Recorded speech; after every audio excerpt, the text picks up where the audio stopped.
All right, we're doing Yeah, coaching cool. session. Oh shit, yo, what's up, man? What's happening, dude? Okay. Wait, let's see if I can Discord share screen. Oh, do you want to go over a VOD or How do you or normally do it? Because I have. Do I even have a VOD? That one I was 13.6. I don't know if I have a VOD. That's like a good one to go over. nah? I mean, and we can pull shit from any VOD. Don't worry. Like, but would you rather do a live game or a coaching VOD? Yeah, yeah. Is that chill? Can we do a live game? Is that all right? Uh, I mean, okay. I mean, personally, I do better with going over VODs because I can just sit there and talk about like the process instead of telling you what to do because you might not derive improvement from that All if right. that Let makes me sense. let me look at my LPGG here. We can decide on a game. See if I still have it.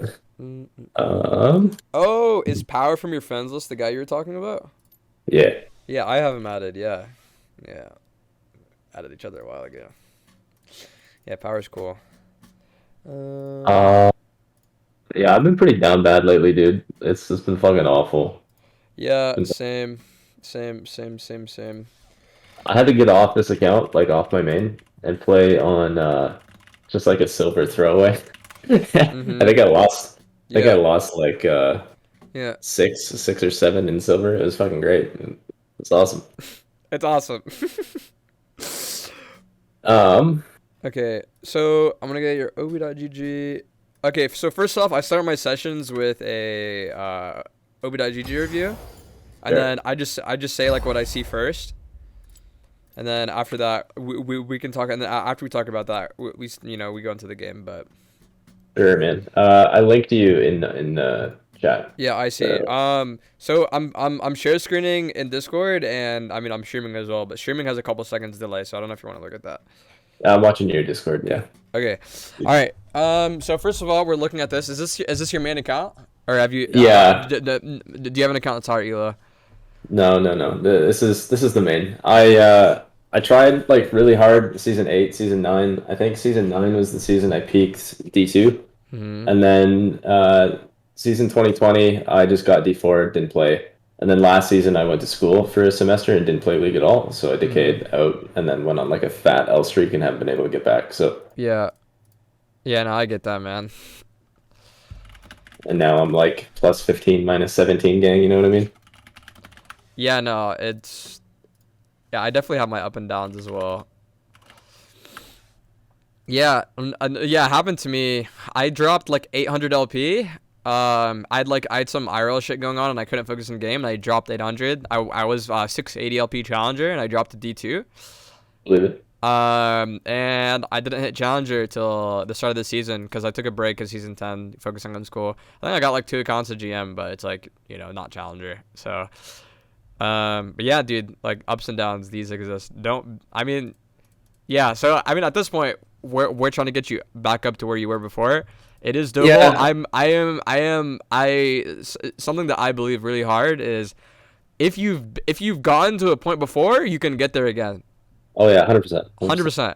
So if you became a millionaire and now you're pissed broke, you spent all your money, like chances are like you became a millionaire, like you know what to do, right?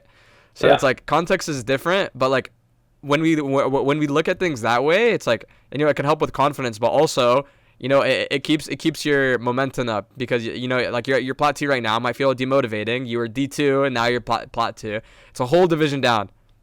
We Yeah, we dude. we acknowledge that and we accept that and we move forward, right? The game's so different right now too. That's kind of why I wanted to get coaching. It's like Yeah. everything like since I went to school and then came back, they added the chem drag, they took the chem drag away, they've like changed death dance, they've changed maw, they added first strike, like all this shit. Yeah. And I came back and it was like, oh my god, like what is the game now? Yeah. No. Yeah. For me, it takes me like 2 or 3 months to like really like get back into it as if I was playing before in terms of like understanding the game. Yeah. Um. So yeah, I mean, especially with the bruiser changes, luckily I got back into the game like pre-season 12, Okay. like right before these changes hit. So I didn't have to deal with like all the bruiser changes being new because I knew what was coming. But yeah, no. So first off, let's look at this O.GG. So first of all, let's make sure we're filtering by ranked. So you're dying a little. I don't know if you're here watching when I looked at the other guys O.GG, but Yeah. yeah. So your deaths. So this is the first thing I look at because kills and assists comes after deaths, right? Because if you have 10 kills but you have 20 deaths, you can't win a game. But if you have 10 kills and 0 deaths, you're doing really well, right? Right. So it's all about these deaths and like looking at like what went wrong prior and not like the actual fight because macro is king here. Micro is important. By the way, do you understand like what macro and micro are like on vocabulary point of view? Yeah. Micro is like you piloting your champion. Macro is like what decision do I need to make to win the game? Yeah, You know what I mean? yeah. Like playing the game, right? Yeah. So first off, deaths. We'll look at that in the game, but yeah. I don't want to talk too much about it, considering you were here before when I talked about it with the other guy in chat for a bit. But another thing to know that I didn't bring up is win-loss ratios. So win-loss ratios are like pretty indicative of how a person's doing right now. And Hmm. you're one net loss negative, so I mean it's like you're struggling, right? So Yeah. something that's quite interesting is like don't look too much at your rank. It's more important. I mean it's a given that it's like you'll improve in the long term more like looking at yourself like as a player more than like your rank and like comparing and every and other things. But something that you can look at instead of LP as like a growth for yourself is looking at your win loss ratio. For example, when you're 0 to 10 games positive, you're pretty hard stuck, like or like negative infinity to plus 10. Like you're pretty hard stuck, you're struggling, you're at the elo you're at, and you probably deserve it. But like as you move forward, when you move to 20 games positive, like this is something like you're climbing, like you're still playing around the level of the elo you're at, but like you're going up, and then it goes to 30 games positive where you're like really climbing, and then 40 games plus. 40 games Yeah. is where like like you're like fucking smashing it, right? You're actually climbing, Right. you're going crazy. And so this is a weird thing with statistics because most players in challenger flat out like stop around 60% win rate. It's kind of weird, but like up to the point where you get challenger, people are like you're freaking it, you're smashing everyone, but you don't have like a 70-80% win rate. It's always a 60% win rate. It's always like if you see and typically players that the outliers of this like benchmark, typically like if they play like another 500 800 games, like their win rate will like go around 60% as well. So Okay. if we just click like these random 8 accounts, so just look. So this guy's 40 games positive and he's challenger. So 40 games, if someone's really climbing and they're not hard stuck, you always just look at their win-loss ratio. So this person's 40 games positive on top of having like previous season high challenger MMR. He's 55% win rate. This guy's 53% win rate. He's only like 30 games positive, but he's like rank 10. How's that possible? It's because he has previous season MMR. So previous season MMR is also important. And we have like Jose Diodo. This guy is what is that? 34 games positive. Like Yeah. but like I'm pretty sure this account is like he decayed and he decayed here, and then and like so forth. Like this guy's 10K positive. He has previous season MMR, and then so on and so forth. I remember I was looking at this the other day, but if you look at Korean OP.GG. If you look at Korean OP.GG, these people are fucking nuts. I think the current rank 1, he has a 60% win rate right now, but he's like, what is that? He is, I can't do math. Like 90 something. Yeah, he's like 90 games positive. Like this guy's fucking like insane right now. Yeah, that's pretty nuts. Yeah. Oh shit, Murthos. I don't know why I didn't get a notification for that. Thank you so much for the host, man. Appreciate you, dude. You hope your fucking grind was good, but I'm coaching I'm coaching a viewer right now, so it may not be the most exciting for everyone coming in. But right now we're doing an Open.GG review. Who is this weirdo? Fuck champ? Yeah.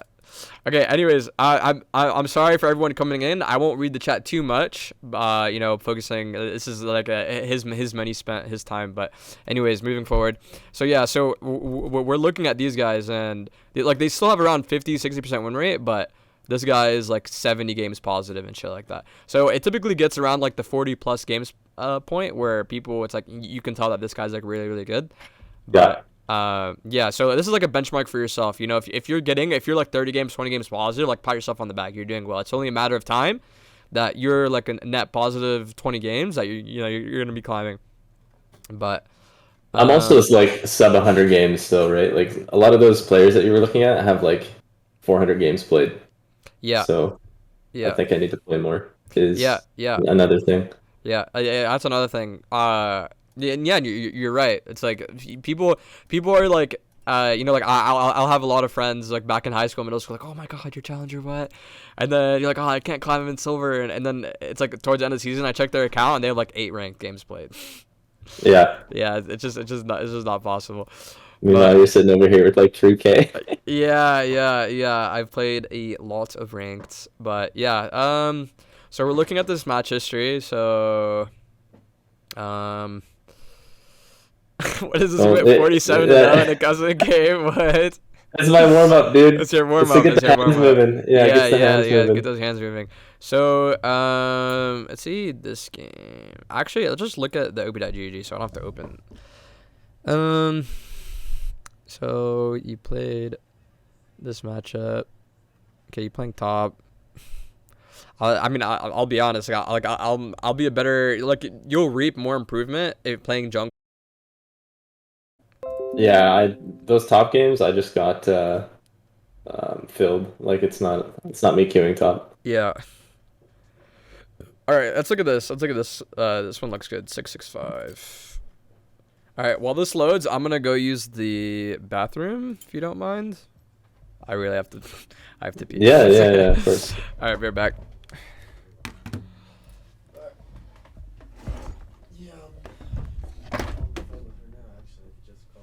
All right, this is my stream now, boys. I'm just kidding.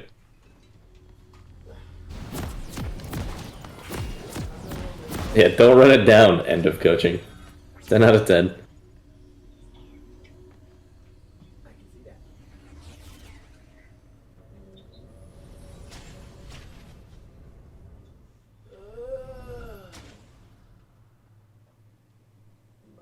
Welcome to Summoner's I don't even remember this game, to be honest with you.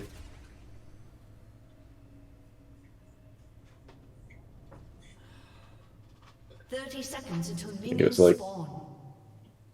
last week and a half ago. Don't tell Reggie.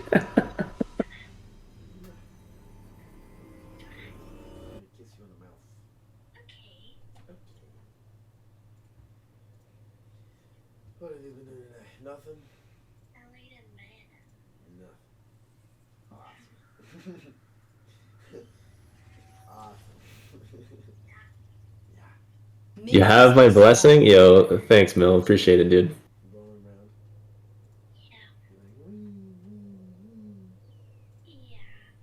Means a lot. I got the homies behind me, dude. Can't lose.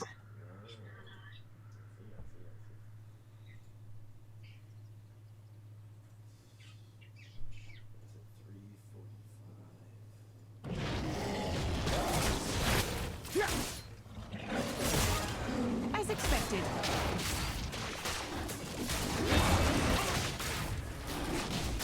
All right.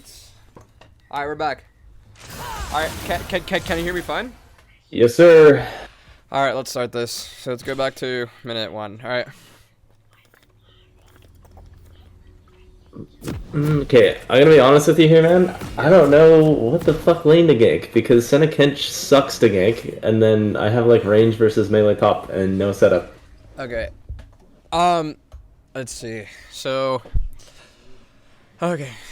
All right. Yeah. So let's start with your. So right away, I do this from champ select. So like I can like weigh out like if this game is worth playing or whether it's a dodge or not. But to start, the first thing you do, as you said, you just talked about it, is you do your matchup analysis, right? Good. You do matchup analysis. So I know it's good to see that because you were D2 before and now you're plat, but you still got that. You still got like, In Bro, I you, hope my what got you brain to can DT? work still. If my brain doesn't work still, it's just over. It's just over. So number one is matchup. So you have a melee versus a range, but they both have ignite. So this is a volatile matchup. And then you have jungle. Jungle is melee versus melee, but you guys are both like brawly. Yeah. And then you I think he have. wins though, I because he think has Conqueror, right? it depends. It depends. It depends. If you guys are both full HP, if you catch him while he's doing scuttle, you win, right? But if you guys both just run at each other, he's probably gonna win. Right. HP matters too. It's if you like actually question yourself, do I win this? Instead of questioning yourself while it's about to happen, like you can avoid fights or win fights that like way more Yeah, I feel consistently. like if we both walk into river and I have 4 stacks, I'll win for Yeah, sure. yeah, it's like shit like that, yeah. But at the same time, like you have to see if your laners have prio because if you guys are full HP and the fight drags, like you can Right. get cleaned up or if you lose because say you're walking up through here and he walks in and you guys are both full HP and have stacks, like it's just a matter of who has prio at that point. Because the fight's gonna drag and all they have to do is kite or if you or Lee Sin just has to kite to their team and then they take the scuttle and now you're down tempo, right? Because like whoever gets that scuttle, if they come out the fight winning, they can just go across map and get the other scuttle. That makes sense. Yeah, well, I So wanna ask you this. what's up? What do you think's worth more? A double full clear into the other scuttle or a full clear double scuttle and another full clear? I don't double scuttle. So like if you get the first 2 scuttles, like if they 5 camp, let's say, Yeah. into double scuttle, and you opt to like full clear because you don't have prio, Mm-hmm. and then you just get your camps on reset again, and then grab the second scuttle spawn, do you think that's worth more? Yeah, because and this is only because Scuttle, they nerfed Scuttle at the start of the new season. They made it fucking tiny. It gives like no it gives XP level 1 and it gives gold, but if you lose it, it's not that big of a deal, right? Yeah. Yeah, so yeah, that's fine. Like it's a matter of what you lose by taking this Scuttle. And if you it's you don't lose much by taking it, but if you don't want to risk a fight but they get double scuttle, like the game is not over. So during this game we're gonna look at the game state as a benchmark. Right. So there is oops, this is a little too thin. So right now the game is winnable, and then it can be the game is iffy, and then the game is dunes. So right now the game can become iffy at second 0 based on comps, and this is why and this is what would lead you to dodge lobbies, because if the game is starting iffy, like it's just really hard to win because it's contingent on all of your players, all of your teammates performing individually well to win, and having 3 winning lanes is possible, but like you don't want to bank that to climb, right? Because you're not gonna have 3 losing lanes out of like 100 out of 100 games. So Right. So right now, okay, so right now let's go back. So right now, I would say this game is pretty winnable. I wouldn't say it's iffy. Like matchups seem fine. But anyways, let's go to the matchup analysis. So it's melee versus range, ignite. And then melee versus melee. It's a brawl. It's brawly. So it's pretty I can't think of the word. I feel like I'm gonna use contingent too much, but I'll say it again. It's pretty contingent on like lane states and where if your laners are there to help you. Because Lee Sin snowballs off ganks. He doesn't farm, right? So if you take away a gank angle for him, it's just it's a ticking time bomb for you, because all you have to do is get his first mythic, while he has to get kills to get his Gourd Drinker tab so he can fuck you, right? But if he doesn't get any ganks off, like you're better off. Yeah. And Sitting then in a good spot. yeah, you're still in a good spot. The game is still winnable. And then you have Ignite versus Barrier Zerath. But you guys are both ranged. So in this matchup, Zerath should have Shove because he can space. He has much longer range than Kaisa. But this might lead for gank angles for Lee Sin, because this might push. So while he's pushed, like all Lee Sin has to do is ward hop on top of him, E slow, and then wait for his flash, and then Q for the kill, right? So, Right. but he might not die. But he's gonna burn both of his sums, so he's gonna get repeat ganked. So mid lane is pretty volatile. So top lane is volatile because they both have double ignite in range. So Lee Sin might play for that. And the mid lane is volatile because they're both ranged, and there's like kill potential, especially 6 for Kaisa if she can land W, and then Lee Sin's nearby. And then there's bot lane. So bot lane. So this is ranged, ranged melee and then ranged melee. Here's the thing. Caitlyn loves to shove. Okay, so first of all, we can acknowledge that Caitlyn's Q can hit all 6 minions, and then Rakan can also hit several minions with his W, say if they wanted to shove. But Right. Senna can also do that, but it's kind of weird for her to line up to land her Q on the minions, and like Tom Kench, I don't know, he just kind of stands around the minion waves and protects Senna. So my point is these guys are gonna be shoving in lane. Also, a rule of thumb with Caitlyn is Caitlyn loves to shove. That's what she wants. That's her identity as a champ. She wants to shove you under tower, and like let me picture this. So A say little like trap behind the turret, right? yeah. Caitlyn will be here. She'll put a trap here. She'll be a trap here. A trap here. She'll be annoying as fuck. And she Right. gains her lead with prio, so you can get dragons and CS leads. So she's gonna be like 20, 30 CS up. Like you might have to back up completely, and then you can take like plates or whatever the fuck. So it's like at the end of the day, like Caitlyn wants to shove. Like whether this is a winning or losing matchup, Caitlyn wants to shove. And in this case, this isn't necessarily a losing matchup for her. So like she's not really worried about like not shoving or whether like shoving is going to be good for her this game, but she wants to stay to her champion identity. She's going to shove. So top lane, what I'm saying is these are all volatile lanes, not because the 2v2 they might fight and die, because these players might like get fucked bot lane and die, but like these are all gank angles for Lee Sin. You understand? Yeah. So mirror him basically is what I'm hearing, right? Yeah. So what you want to do is mirror him, and what you can do by mirroring is actually it's kind of hard to mirror without a ward. So what you want to do early is check if you can check level 1 invade. Level 1 invade. So after you do matchup analysis, which you can do that in loading screen. It doesn't take 5 minutes. You just kind of think. You just sit there and think about it. Me saying it out loud, it feels like it would take a while. But it doesn't take that long. And so, but after you do that, you want to do level 1. So are you guys stronger at level 1? So and then we want to think that. We want to view that lens under what abilities people are going to take level 1. So, for example, Camille is a good level 1 champ because she can take E and run in, but without her team, she's weak because she doesn't have Q or anything. But so that way, if they 5-stack, then Camille is strong. But if Camille is like in a bush or something, and you guys gang up on her, like she can't do anything, right? So they have Set can take his true damage ability of fucking. I can't. Do you think he'd take W or E first? Like Yeah, on that's the level thing. one? That's the thing. He can take EW. So, but like we're weighing the worst. See, here's the thing. He can take W level 1, but it's not probable. But because like if they're going into the game with the plan of invading, like he might level it. So we'll just think of the worst case scenario where this guy takes W, and then Lisa he's going to have like Q or E, right? And then or W actually, but I mean all of his deletion's broken. You can take anything. You can start anything. And the guy just E flashes into a whole team level 1, dude. Yeah. And then he has W, and then this guy is like fucking whatever the fuck. And then these guys have Q, and then these guys have Q. So like their level 1 is decent, but it's not too strong. Whereas like you guys have like PTA Lucian, so you guys can shred like the front line. You guys have Caitlyn Q, remember what I talked about before, where her Q can hit like multiple targets.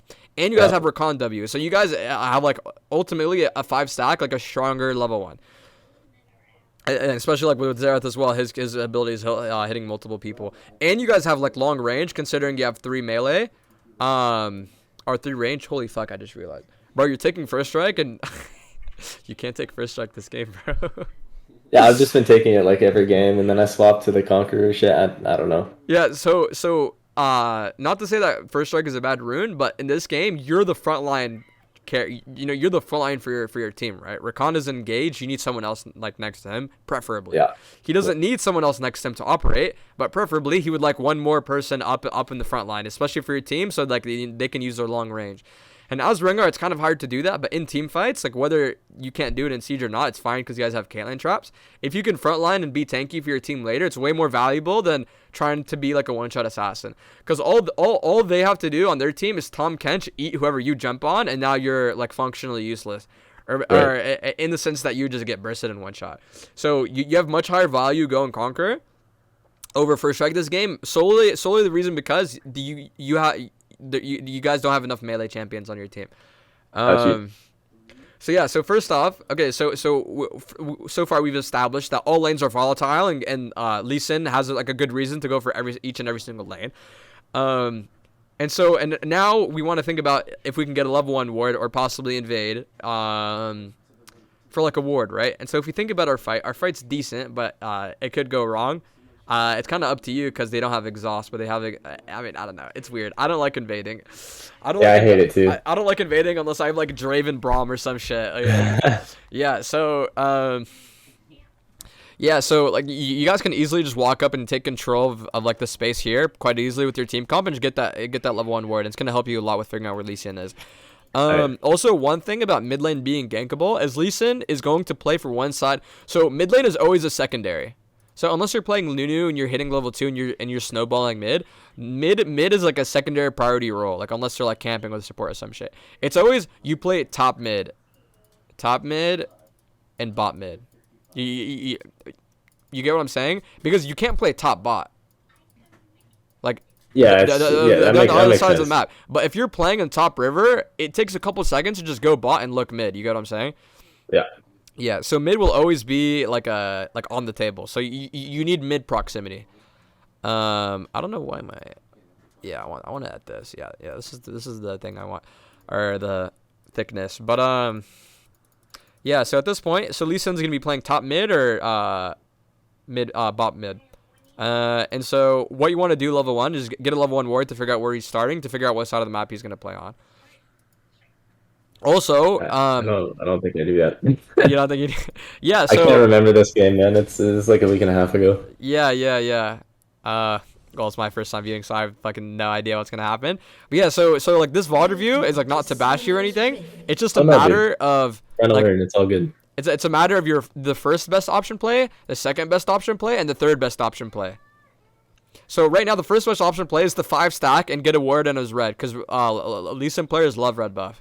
So it's like unless they have a really good reason to play for bot, getting a ward on red is high value. And it doesn't matter if they start scanner, because if you place a ward early, I don't know, if you say if they have scanner right away, it might be awkward because that just gives them a free ward. But say like you walk in, you invade, they you drop a ward at say like I don't know, like 50 seconds. And Lee Sin goes back home, and then he goes to red, and he uses his scanner to take the word out. First of all, Lee Sin doesn't want scanner because he wants the word out. Second of all, if you base and take scanner after the game has started, your scanner won't be coming up until around red buff spawns. So if he's killing the red with his team, like he's starting red, like it's still a win-win for you, right? Right. Right. That makes sense. Yeah. So first of all, you want to get a level 1 ward for this game. And also, when we talk about mirroring, mirroring is like the best case scenario, but practically it might not be like best, or not best. Like say he might be, you say you have an idea of where he is, and so you try and mirror that, but like it's a risk trying to mirror that because he might not be there, and like that can fuck you up, right? So mirror him if you have like definite knowledge, and then you mirror him, and if your lanes have prior, like that's great. But if it's better to like look for a bot dive or something, and you guys can execute the bot dive and kill them, just ping the other side of the map that you think Lee Sin might be at, so your team doesn't die. Does that make sense? Yeah. Right, so because it's all about starving Lee Sin so you can get ahead. For example, this is the same in other matchups like Ka versus Rengar. So Rengar wins early if he fights against Kha'Zix like with bushes and shit. But if Ka gets kills early, like Rengar can't really do anything because all Kha'Zix has to do is go or he can do anything. He can do shit, but like Ka is like winning the matchup essentially. All Ka has to do is avoid Rengar fights and get ahead early with kills because he can just go W evolve and use the utility to fuck Rengar later in team fights. So like this is one of the other like examples of a Rengar matchup where it's a matter of who gets ahead first. And so like this can be killing them, but if you don't think you can mirror and go for a kill on them, then ping for your team. So let's move. Moving forward. Pick one of the two. You can't make me guess both and say wrong. 30 seconds until Okay, so you place a ward. So this is kind of a weird ward because like they can't possibly be there at the time you're placing it, right? Because if you run straight there, if you run straight to this point and you ward this, like they can only be like right here, right here. Like this ward's not gonna spot anything. And if it spots shit later, if it spots shit, like what you want it to spot is like Lee Sin getting on your blue, right? So what you would rather ward is like right here or I don't know. I know that there's a good spot. So what people do is they ward like right here, and so this circle catches. It's kind of difficult to see, but this I can't move. This circle catches if they go over the wall and they're going through here, and then if they're walking through here, you know, this area spots them. So if you want to block for an invade, like this ward is better.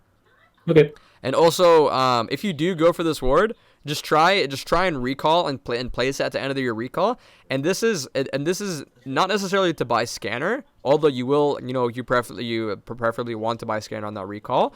It's so that you're placing your ward the latest you possibly can, so it can stay alive for as long as longer than placing it then recalling. Does that make sense? Yeah, 100%. Yeah. Okay. So, I mean, you've probably seen me and, like, other Rengar players just getting control ward. And, like, do you want me to explain what control ward does? No, I understand what it does. Okay. So, well, what does it do? I was like, no, I'm trying to make it to the end of school year, and he told me shoes are forever, beer is temporary. But the beer makes me much happier. Wait, you there? than the shoes will. Hello? So I will. You cut out? No, I just heard background noise. I didn't hear anything you were saying. Oh, so what's the value of control word in this? You throw it on the Krugs, and you're able to go like red Krugs and then Raptors. You can look mid after if they're like super pushed for like a bullet cheese or something, and then continue to full clear. Right. Like, so you can do that as an like when you're clearing as Rengar, but what's the role of this control word, like other than being a Krugs jump? It like if your top laner is getting like slow pushed against, it protects them from dives because they'll see it. So there's two other things that it does. Do you know what those are from the top of your head? Lay it on me, dude. Let me hear it. Okay, so another thing is, say for example, so vision lines are very, very important. So do you understand what a vision line is? Yeah, it's like if you imagine a straight line down the middle of the river. Yeah, right. I've heard LS talk about it, right? So like as you gain control of like top prio, you can move your wards kind of forward like a chess match a little bit. Yeah. And then that line curves around with like where your wards are placed. Yeah. Right. So for example, a vision line is functionally like a sort of like wards that are in a line to cover choke points on a certain part of the map. So using rivers like as a simple example, but for example, a vision line behind Baron would be let me see if I can. Oh shit. So a vision line is it's like putting a ward right here, and like a ward right here, right? So like it doesn't have to be a line. So it's like, as you can see, you know, like a line is like this, but like, you know, it gets curved. But so for another vision line is like a vision line here, like a ward here, a ward here, ward here. Like this creates a line, right? And so what controller can do is this can create a vision line, because if you place a controller here, your bot lane, one person buys a control ward and one person buys a ward here, and then, you know, they can normal ward here. So this is a very huge vision line. And so it's really hard to you know, like gank when you guys have like this much like of a defensive vision line for your bot lane, especially like mid early game. Another thing, okay, so we can establish 4 things. So 1, it drops it's Krug's jump, right? Krug's jump. 2, it's dive counter. Because say you know the jungler is there, but you know the mid lane's missing. You don't know if they just hit this vision cone and they're right here at this current moment. Because, you know, like this might be warded, but like you didn't see them, but like this controller will spot them. So if they hit this blast cone, like you'll know immediately they're there, and your bot lane can have like better counterplay. And you know, you know that, right, with the dive counter. So, you know, your top and bot can have an easier time handling that. But the other thing is also invades. Oh yeah, that should have been a fucking given, like right off the top of my head. Yeah. So Yeah. so you know when you full clear and you go all the way top, so it's like if you do Krugs with your second camp, your Krugs will typically spawn like 430, 440, and if you know and you like you're on the top side of the map and you're overextending for a play, and if the enemy jungler knows that and they're on the other, they're like mirrored you on the other side of the map, and you know they're here, like they might take your Krugs off spawn. And Krugs level 1 are depreciated because they're like, you know, level 1 Krugs, they give like 33% less XP or something, so the camp is not giga busted. Because Yeah. in the meta previous like way seasons back, way long ago, Red buff Krugs level 3. Is that where you're going? yes, exactly. So Oh man. so my point is, respawn Krugs are one of the most valuable camps in the game. And when the enemy jungle counter jungles that, it's a huge net positive. It's a huge net positive. It's all about net positives because when they take double crabbing last season used to like almost like be GG, right? Because it just gave so much XP, and this is why they nerfed it, so it didn't determine such a huge part of the game, because metas would be surrounded around like who would have prio. And you know games could end if your teams did it roam, and they still can now if if your team doesn't move and it turns into a fight. But like now these plays can be avoided and the game still isn't doomed. It's now like slightly iffy, if not like doesn't really make that big of a difference. And Right. so like all like the huge thing that Double Scuttle does is it lets you know that they're gonna be on the top side of the map. Because say they're bot side, but you know you took the scuttle and you have tempo because your like mid lane is shoved, and then like you can take the top crab. You know that by the time you reset that they're top side. So like it gives you some bonus XP and gold, but the important thing is that also it gives you an idea of where they are, because they can't possibly be bot side because all their camps are done. They can't be bot side scuttle crab because you took it, and they can't be top side scuttle crab because you just took it. So like you can ward for your top before basing if you haven't used your ward already or something, and then you know they're top side jungle and they're gonna be pathing down, and then you can counter gank that. But anyways, moving forward, so invades for this control ward, and then the fourth thing is vision line. We just talked about that. Right. So if they're on the other side of the map, they're taking your Krugs, and say like your bot lane's here, and like they're not even going for a gank yet, they're just trying to take your Krugs before you can get there, you know, and your bot lane can collapse, and then your mid lane can collapse, and then they're dead. Anyways, so I'm just gonna write everything in a notepad so we can keep notes, because I ramble and ramble and ramble and ramble. so the first thing you do is matchup analysis. See level 1 strength, like if you can invade, etc.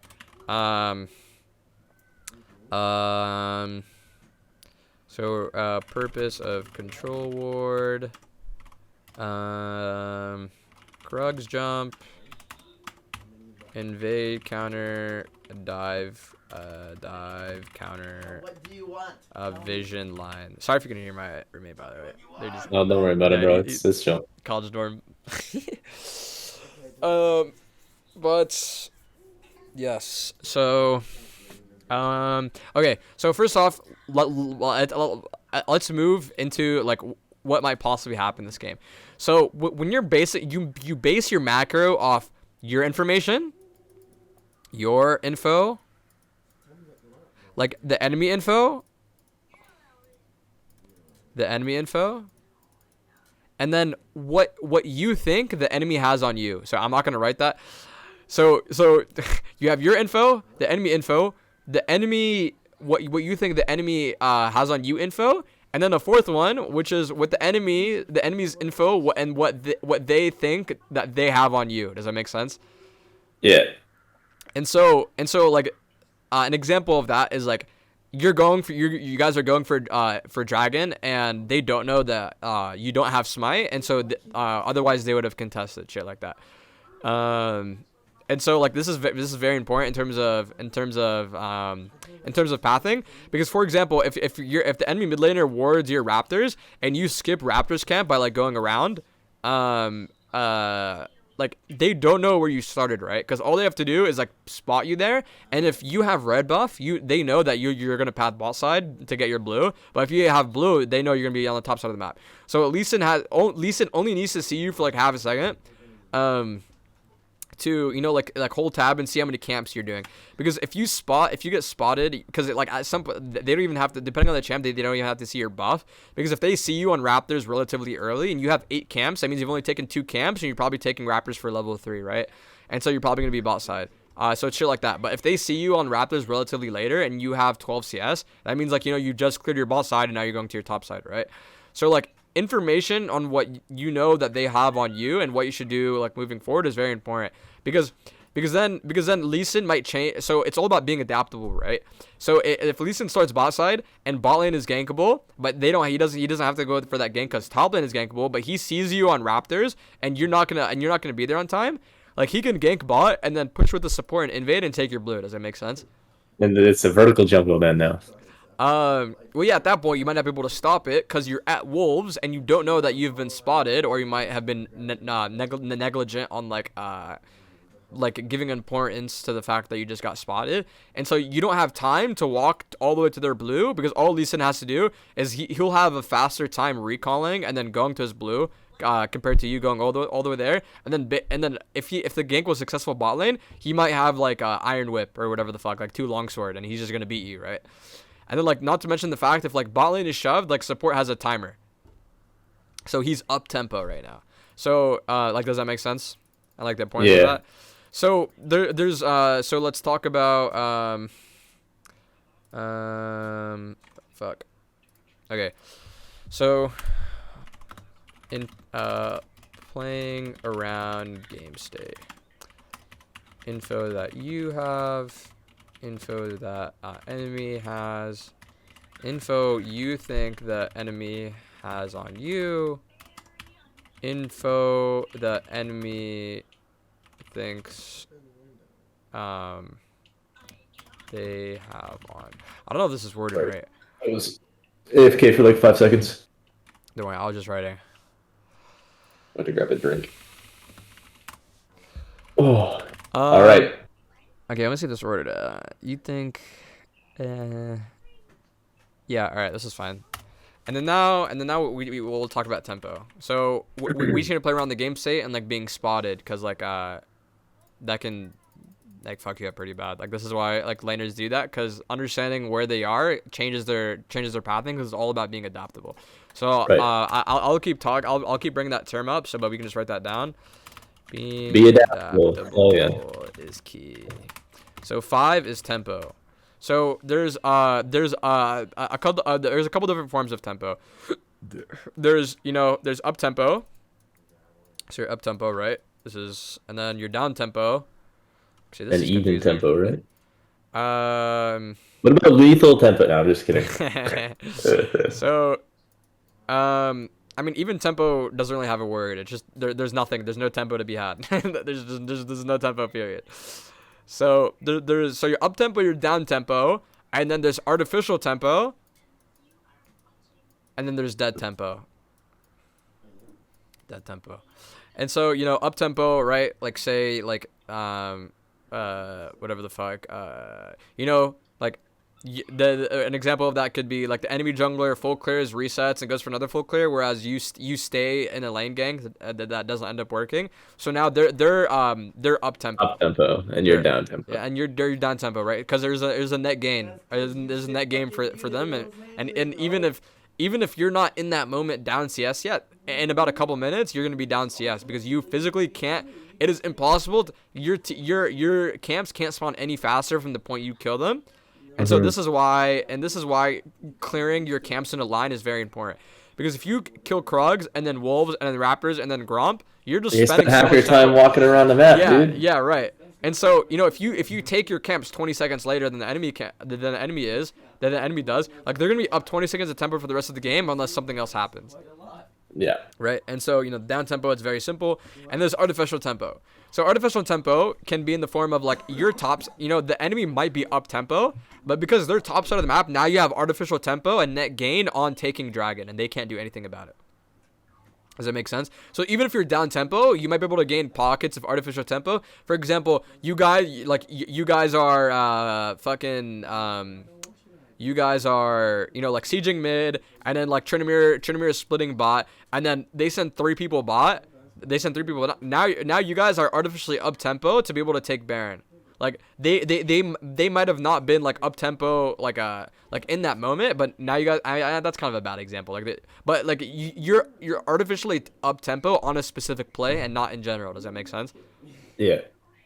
And so now there's dead tempo. For example, if you win a team fight but there's no objectives and you guys like and you guys don't have wave shoved in to take any towers, you guys might be up tempo to recall, but you guys can't do anything with that tempo besides basing and then looking to walk into the jungle to like make more plays. But the enemy knows that and they're not gonna walk into you, right? So like winning a team fight just gives you more gold. So it just turns into nothing. If that makes sense. Got you. So it's very important recognizing like what tempo advantage you do have to like weigh out your current options and like what might be good, might be bad. So up tempo,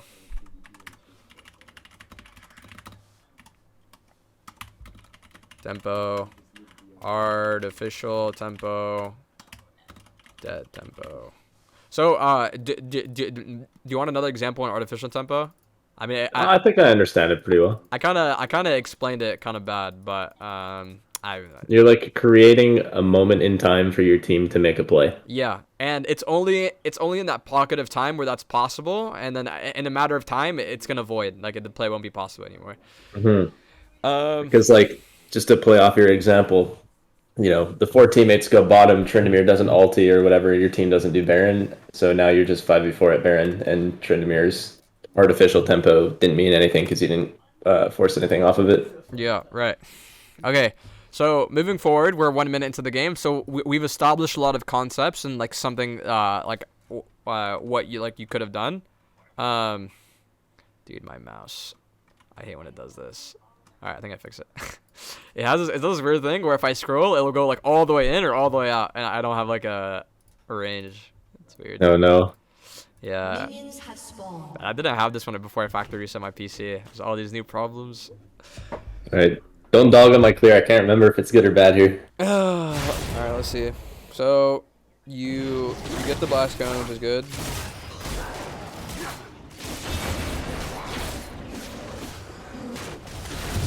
Good. They're taking that away, hey? I'm actually sad about that. What? The plants aren't gonna proc on Q anymore after he gets his changes. Yeah, but he gets I forgot the change. It was like guaranteed crit. It's guaranteed crit on Q, but it's actually slower. There's another change where Rengar no longer gets his ferocity off jump, only at 0 ferocity. Now, say if you Q blue buff, if you Q blue buff but you didn't do it in a bush, you don't get ferocity. If you jump from the bush, even if you're at 1 ferocity, you get it because you haven't gained a ferocity yet from jumping from a bush. Does that make sense? Yeah, you get it at any point in your combo from leaping, so long as you only get like 1 stack from leaping. Yeah. I don't know. It's hard to explain, but I've played it a shit ton on PvE. So on PvE, yeah. I get what you're saying, but I mean, if you've played it from PvE, I'm sure I don't have to explain it. But yeah, I think that change is extremely fucking good, and I think I would rather have that change over Blast Cone, which... Oh yeah, 100%. It's only on your first clear, which is like still important, but like, you know, the game it's not doomed yet, right? It's still winnable, it's not iffy, like you're fine. Oh, I remember what happened this game. Okay, so... We botched the 2v2 top. Okay, so something that's okay. So first off, we don't know where Lee Sin started because he. So right now we're playing with the information that you have. So we don't know where he started because we didn't get a ward, and he can gank. Every lane in this game right now is a good lane for Lee Sin to play for. So we technically don't know where he is. So the reason why Lee Sin is a meta jungler and why these junglers, like regardless of how strong they are or not, like they stay meta, is because of how flexible and adaptable they are. So Lee Sin can full clear if he wants to. It's not he might not make it to scuttle on time because his clear is not that fast, but he can full clear if that's the best option play. Because right, we talked about the first best, like second and third best option play. He can 5 camp, like he can 4 camp, and he can 3 camp. These are all like options for Lee Sin, and they're fine. Like but for example, Rengar, like he can do these as well, but he needs to hit level 3 and he Yeah. needs and he needs to set himself up in a way where he's not doomed if he doesn't get a kill right after. For Yeah, example, it's like starting at a bush or something with the yeah, fight, right? yeah. For example, if you hit level 3 and you go for a gank and the gank doesn't work and the enemy 6 camp, you're fucked. Like Yeah. you're super behind. But if Lee Sin 3 camps, like his tools make it so easy for him to gank. Like he can like force a wave, like a wave push for tempo to play for Scuttle or some shit. Like the game isn't doomed if what happens right after getting level 3 isn't like bad for him. And depending on the matchup for him, it might change. For example, if he's playing against Exhaust Karthus and he's just full clearing on repeat, he can't afford the 3 camp, and that's a bad play on him unless he gets a kill. And now he's 50-50 coin flipping a kill happening after 3 camp. Does that make sense? But in this game state, he's not playing against Karthus. He's playing against Rengar that optimally either wants the 4 camp at a minimum to not immediately like grief the game if he unfortunately doesn't get a kill right afterwards, and he wants like a 4 camp or like he wants to be doing like a 5 camp. Right. And so only 4 camp. For example, I have 4 camp. For example, I do I do blue, Gromp, wolves, raptors, and then instead of taking red, I just go straight down to the river, and like they were to try because they expect me to walk through there. But I walk through there because I can one shot raptors level 3. And if I take, red will take much longer, and then from red I have to go all the way around this wall. But if I take raptors and go around, it's much faster. And It's way straighter. Yeah, it's way straighter. So yeah, it's all about pathing this game. So right now, Rengar has like a couple different. Lee Sin has a couple of different options, but you have to entertain the fact that this guy can 3 camp, and you have to be prepared for that. Whether that may be setting up a level 1 ward, whether that may be like keeping eye out on player body language. So this is very important. Player body language. So for example, when you bait a gank, like you don't want your teammate to run straight forward because they're obviously going to lose that trade, and it tells them that it gives them new information that they have on you that you're there, right? So if you look top and say like he's in a losing matchup, but he's pushing in, like Lee Sin's probably there to dive because this guy's low. Does it make sense? So in that situation, do you just like not get your red and you just fucking sprint it top? When he's this low, yes. Because if I can make it to this bush before Lee Sin does, I can just kill him. Because I get the jump, and then I can just auto him down. In this matchup, if you guys are both full HP, it's a matter of who gets a jump on the other first. Right. Because this guy will full combo you, and then he'll have Conqueror stacked, and then like you might not have Conqueror to fight back, but he's half HP and he has to fight you at full HP in that current moment. Like if you just sat still for 2 seconds and he got you to half HP with his full combo, now you guys are autoing down, he's gonna beat you with Conqueror, but because you got the jump on him first, you'll be able to win. Does that make sense? Yeah. Also, even if you might not lose, now you guys gain information. So information is extremely important. For example, not hitting vision cone, because everyone can. I never do that shit. Yeah, I hate it. I never hit vision cone unless I know for the fact that the enemy team knows on bot side. Does that make sense? Mm-hmm. So now that Lee Sin's top side, bot lane has free reign over the wave for the next couple minutes, unless like Lee Sin goes straight bot, in which he shouldn't. And if they're defensive about that, they have the rewards. They can place that and chill out. Or like, yeah, it's right. So like we know Lee Sin stop. Like they can take Scuttle, so Lee Sin doesn't Scuttle, and then you protect Lucian off the dive, and so now you can finish the rest of your clear safely because like you just chunked Lee Sin and he's not going to invade you, and and then you can hold tab and see that he has 12 CS and you're immediately winning because you just full cleared, and then you can base and go back for your next full clear. And then if your bot lane didn't clear Scuttle, if not like warded right here defensively, you can just take Scuttle as one, you're winning. So playing these games out is a matter of how long you can keep yourself playing at a challenger level for as long as possible. For example, when I smurf, I've seen people play like challenger players. I'm like, am I smurfing? Like, but like at minute 3, they play like a challenger player, and then they have an ego, whatever the fuck. And then at minute 5, they make a shit play and they throw, and they're immediately not playing like a challenger player. But the difference between them and a challenger player is a challenger player plays like a challenger player the entire game, and they might play like a challenger player only for about 30 seconds to a minute. And for the rest of the Gotcha. game, they're playing like shit. They're playing like Iron. They're playing like unranked. I'm called out right now, man. What is this? Yeah. So it's a matter of I'll try and write it down. I'll try and articulate that for you. So telling you if jungle is there. 7. How long can you play at a certain level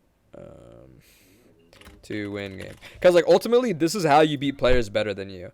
Say like I'm versus Tarzan, and like minute 1, I'm playing like a challenger player, and then at minute 1, he's also playing like a challenger player.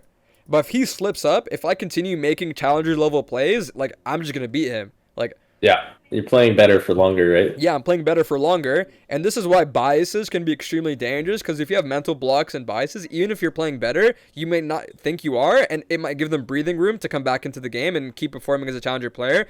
And like by logic, if you're not going for plays, you're no longer playing like a challenger player, and like this is where they break away and win the game. Like you Makes pick sense. yeah.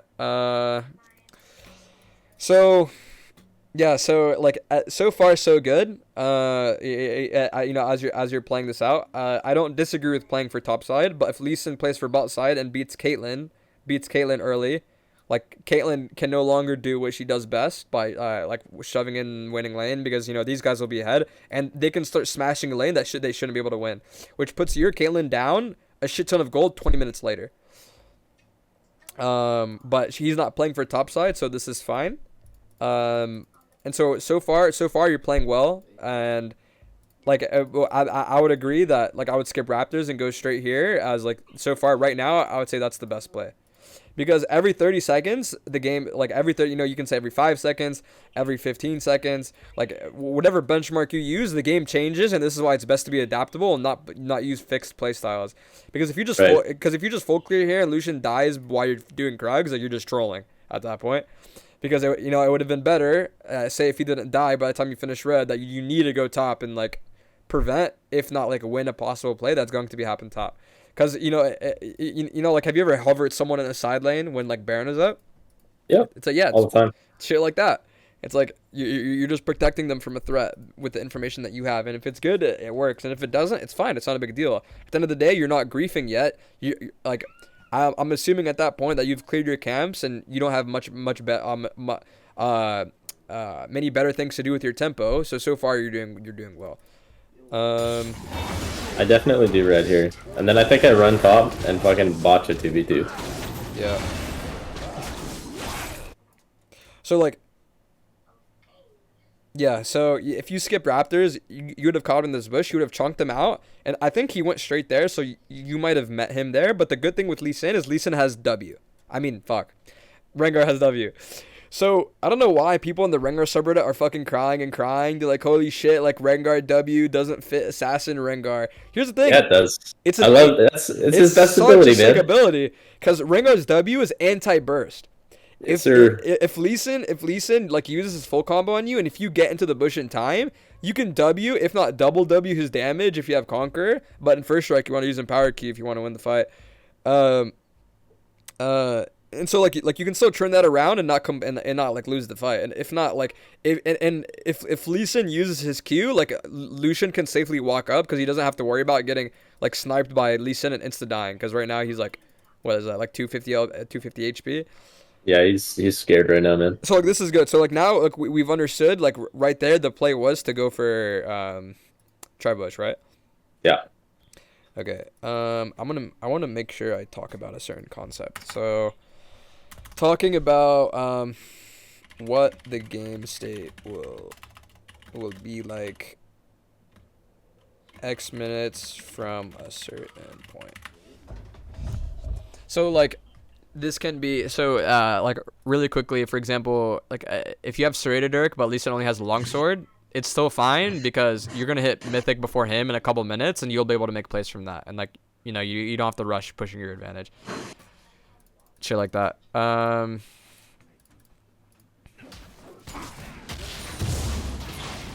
Okay, this is really good.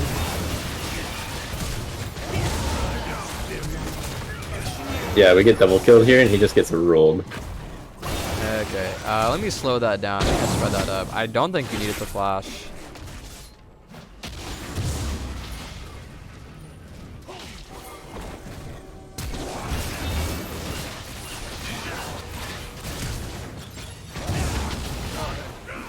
So, I mean, this is a small thing. Like, you still got Lee Sin, which is nice. Oh my god, it keeps... Come on! See if you have to flash. I mean, I think it's The camera's gonna move in 1 second. Yeah. Just double click my character. But like, do you see what I'm saying right here? It's like, you get in the bush, like this is in range. You get what I'm saying? Yeah. Yeah. So, be very careful about how you use your flash, because as I talked about before with game stage changing, if you burn flash like this, like all he has to do is burn flash, and now you're flash down. And if you're playing, and if you get caught by something later, and they know you don't have flash, you're dead, right? Right. So only use flash when absolutely necessary to like avoid deaths and shit. And sometimes if you get caught out like 2 minutes before a Baron fight, it might like you want to save your flash, because it would be better to have your flash up in like 2 minutes later rather than burning flash right there over 300 gold. Got you. So yeah.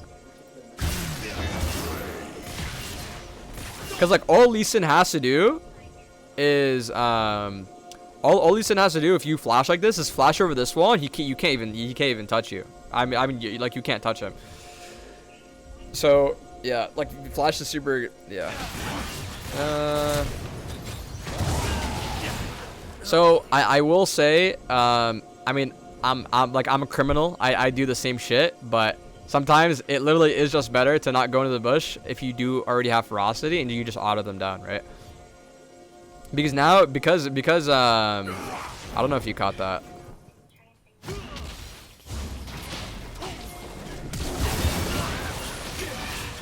Because if you just auto him down, like that got an extra Q on Lucian. You see that?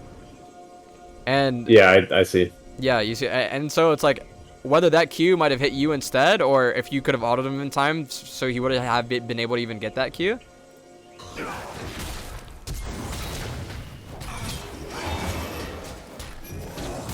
So at this point, yeah, you just walk out. Yeah.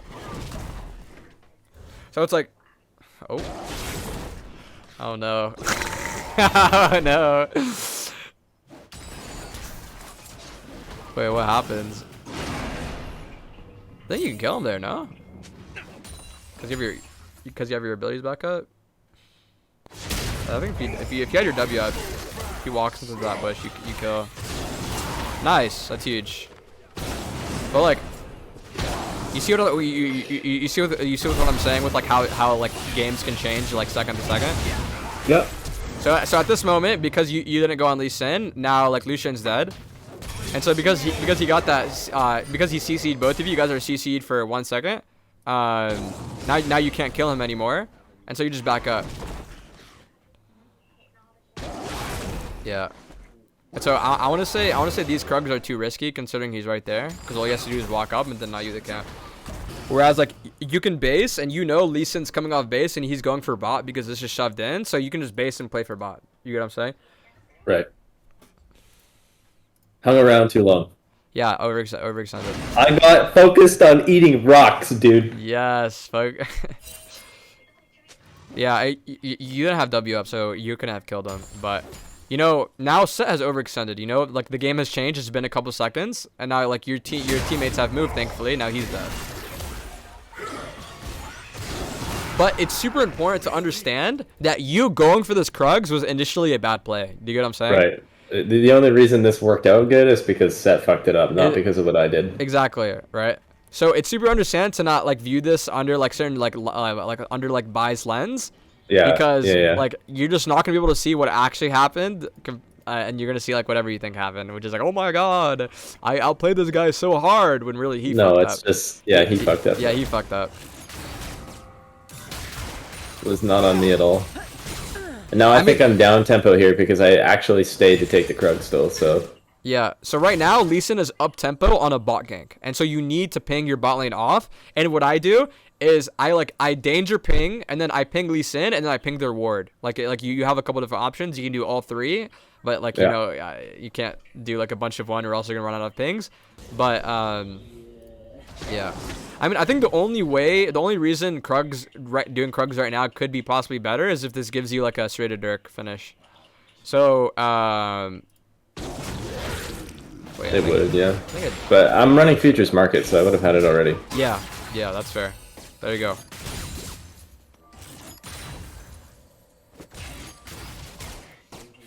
But yeah, after this, I think we just get fucking rolled. Yeah.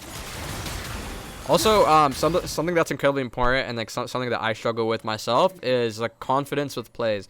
So sometimes we might see like a winning play right here, and so it's like, oh, like, you know, you can understand that technically wouldn't have worked if like set fucked up. But at the end of the day, like, you're playing well, and you need to keep that momentum and confidence moving forward, because if you stutter on making like a good play, like it could turn into a bad play because you did it a couple seconds later. And like so on and so forth. So just like, you know, have confidence in yourself. Confidence is key, dude, in these games.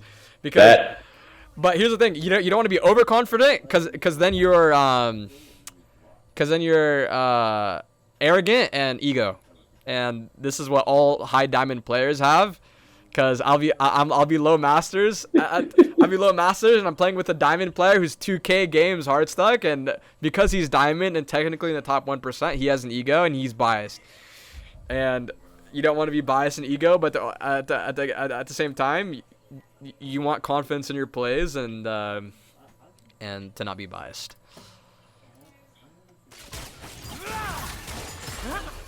So at this point, your bot lane might be winning, but in 5 seconds, they might be losing just because Lee Sin is within the vicinity, and you need to ping your team for that.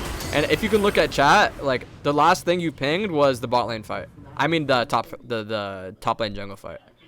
So, like, the game,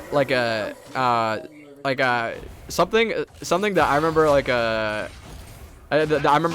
popular clip was like a couple years back, was like Faker was like 2 games positive, and like his friend, like, I know his teammates were like, you know, joking around like on their webcams, you can see, like, you know, for draft 3, but like Faker was like fucking still face, like the guy was like stone serious, because at that point the game isn't over, right? Like, you just want to play top. Like, what's the next thing that you guys need to look at?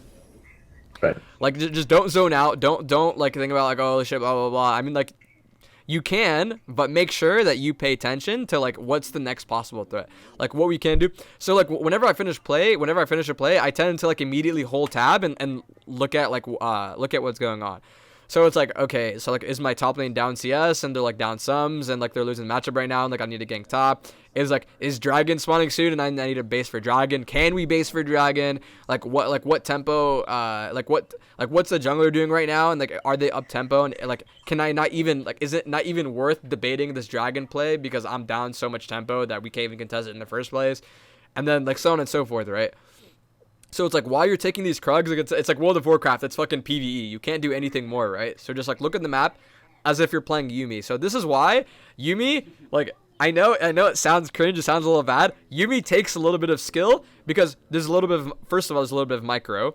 So Yuumi has, so you can like detach, auto over the shield at good times, so you're not getting CC'd, landing your Q, landing good ultis, whatever the fuck. But also when you're playing Yuumi, because you don't have to worry about what your actual physical champion is doing, you can look at the map and ping for your teammates and like time sums because you're literally not doing anything with your mouse, right? Yeah. So it's like, right now you're effectively Yuumi taking these Krugs because it's like, you can probably take these Krugs blindfolded, right? You just hold A click and press your button. So just like take that time to like F key and look around the map. And so I will say I'm a heinous criminal. I'm not using F keys. I hit Challenger without using F keys. Yeah, I don't use F keys either, dude. I still play like semi-lock screen. It's fucking awful. Yeah, so, like I unlock and lock my screen all the time. Yeah, so I don't play with lock screen. I set my lock screen to spacebar. So I have my thumb on spacebar, and then when I want to not have lock screen, I just let go of spacebar. That's how I do it. But what I do to check lanes is what I used to do is I used to just click. I used to click on the lane and then hit space to go back to like my champion, right? Yeah, that's what I do. Yeah, and so And so even if you're not F keying, like at least do this, right? Because I got used to F keying. What I do, I don't hit actual F keys. I set it to control 1 through 4 because my hands aren't big enough to go. And you can see on my webcam on my stream for anyone's watching, but my fingers aren't like comfortable enough to hit the F keys. Oh shit! Oh no, I pressed this. so what I do is I hit control with the base of my pinky, and then my pointer fingers can hit 1 through 4. So I can do that while I'm like clearing a camp or something, instead of having to take my hand off the keyboard to hit the F keys. So like that's a way you can do it. But whatever it may be, what you need to get done is checking the lane state of each of your lanes, because as the game changes second by second with tempo, what you're doing, like the fucking your power spikes, the game, this is ultimately 5v5. This is a team game. Lane states also change, and the weight of what's happening needs to be on your mind. So if top lane's getting frozen, killing your Krugs is going to give you 150 gold and some bit of XP, but your top lane's getting fucked, and he's going to be down 2 levels, and each level is about 500 gold, by the way. So your teammates are going to be 1k gold down because you didn't go and fix their wave. And also, like, what's that? Dude, it really is jungle diff. It really is jungle diff. Cause like, fuck. What is it? I forgot what I was gonna say. And so when you're 1 or 2 levels down, you can't like summon. It's not like Minecraft. You can't just like go in creative mode and get XP potions and put them on yourself and get free levels. You're going to be 1 or 2 levels down unless they make a play in which it would set them back tempo, in which you can use that tempo to clear camps and get your XP back and get yourself back into the game. But at this point, they're 2 levels down and they need help. The game state has changed. You need to weigh out your options, the first, second, third best option play, and execute. You need that confidence, right? Right. So. Yeah. Fuck, I forgot the game state. It's okay. We killed the set. I did my Krugs. Yeah, and then Lucian ganked bottom off that. Yeah, and then I'm just full clearing here because I don't know what else to do. Right. So we could start writing down.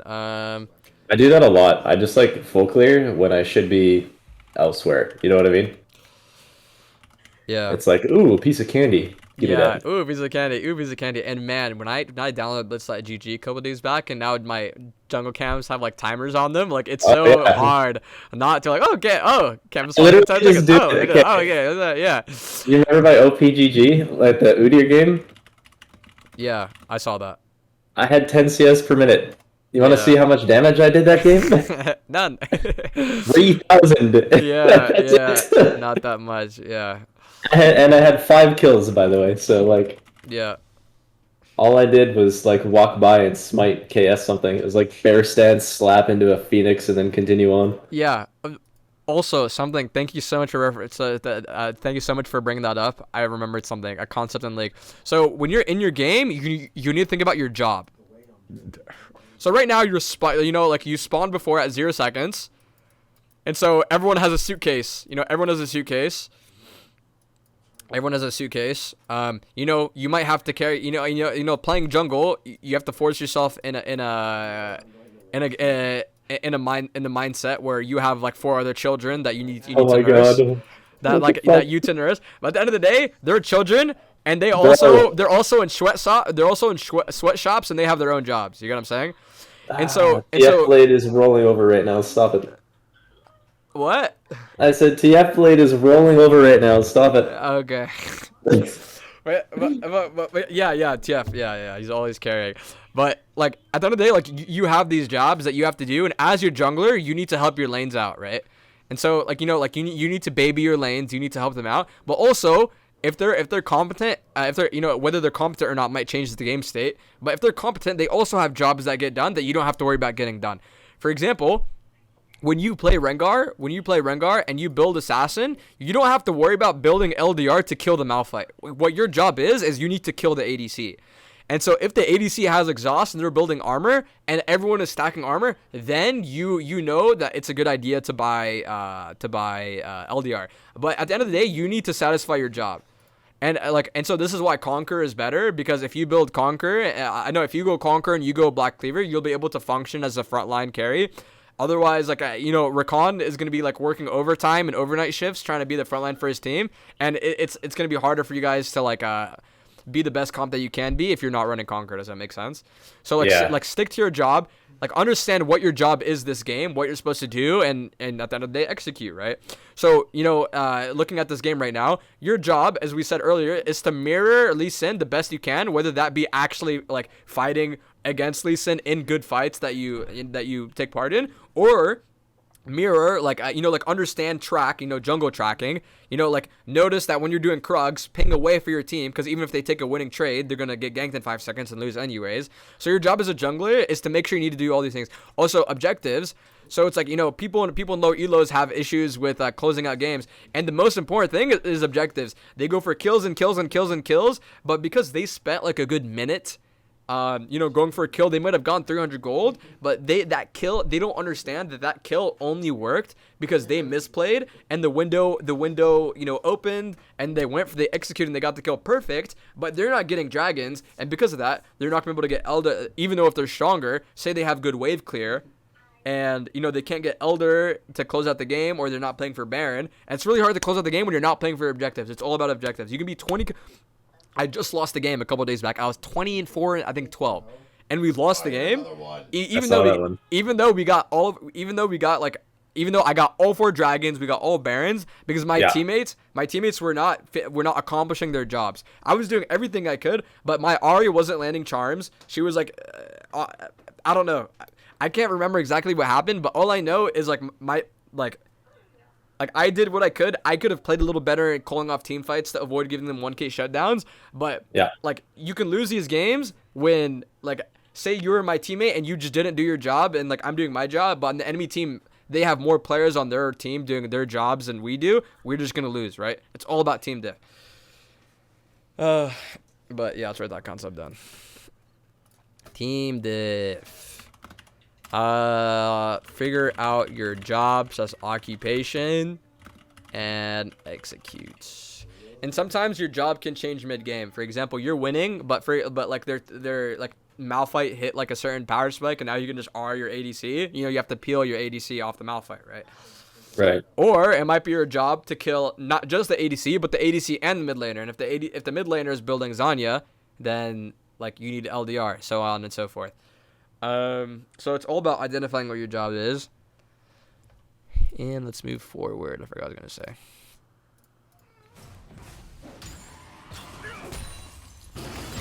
So Lee Sin's got 1 camp tempo on me here. Yeah, he's up 1 cam. So we have to understand that when you're finishing Raptors, he could be right here. Yeah, he could. He doesn't have to do Gromp, then go bot. He could be right fucking here, and you need to ping danger, Lee Sin. And then or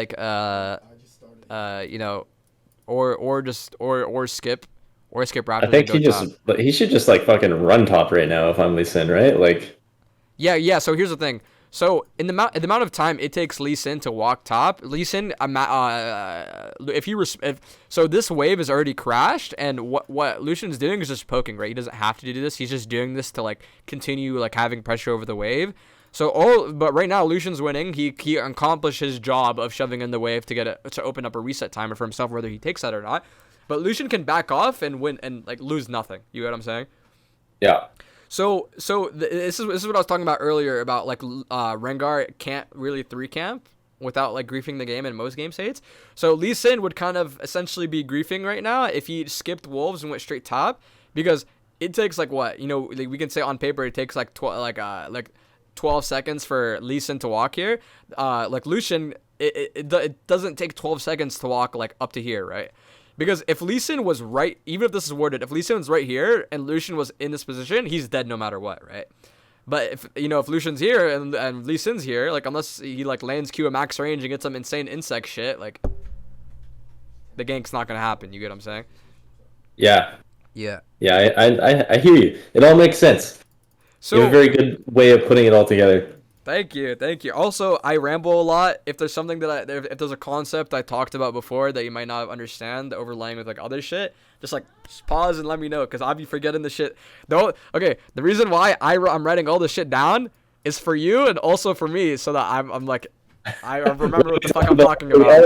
It's there. Yeah. So this whole thing with like you know, like how a gank, whether it'll work or not based on positioning, this also deals with a couple other things. So like body language, right? So if Set is like staying under tower, if Set is staying under tower and getting poked out, like Lucian might not think like the jungler is there, but if Set plays too safe, he might want Lucian to stay and kill the wave. But it could be like Right. reverse psychology where it's like, does Lucian think that like the jungler is there, or he's just like giving up CS? I've also seen top laners just take like really shitty trades on purpose Yeah. to like bait the enemy top into taking a fight too. Yeah. For the Yeah. jungler to come out. And if the enemy top goes for it, like and at that point it depends on how believable that trade is. Like whether it's like oh like they're both like full HP, but Aurelia had a couple minions and she can 5-stack really quickly and win the trade. Like that's like a believable grief, you know, like they just might have not noticed those minions. But if you're like 40% HP and you go into someone that's full HP, like, you know, you're getting ganked. Like you obviously know right away. It's like why the fuck is this guy going on me? And like it doesn't add up. But like say and so in this instance, if like Set is staying in this position trying to kill these minions, like Lucian's gonna take advantage of that and punish him. But if Set is walking all the way back to not get poked out, you know, that's good for him, right? He's saving HP over 18 gold, because 100 HP, like 200 HP is not worth 18 gold, because, you know, that can kill you like 30 seconds later from a dive or some shit. But like another thing is, this is reverse psychology on Lucian. So okay, why is the Set backing up? Is he trying to play correctly and like tank HP, or based on the game state, based on my Rengar pinging away that Lee Sin is topside, he's trying to save HP for like a possible gank, or to keep me pushing up to waiting me to step up over a certain boundary to get poked out. And so this goes back to fundamentals. So like holding tab and looking at Lucian. So Lucian only has 455 gold, but say he had a lot of gold, he's gonna push out this wave and base, right? And like regardless of how Set's playing, this is a good play. And like so you know you're winning because the wave has crashed. We talked about before, his objective, his job was to push the wave. Because if this wave crashes, when he bases and goes back, if it's sitting right here, like he can just freeze the wave because it's range matchup, right? And so like Lee Sin has to come top, and then you can counter gank that. But at the end of the day, like it comes back to good fundamentals that even in high elo, when players are like correctly like baiting ganks well, if this guy's in this game state, he should never die, because at this point he should just like push the wave in and base, or push the wave in and go for a ward. Does it make sense? Right. So yeah. So like whether they like for yourself. So I'm gonna turn this into like something for you. Like you need these good fundamentals to climb. Like out of 100 games, you're gonna have one game.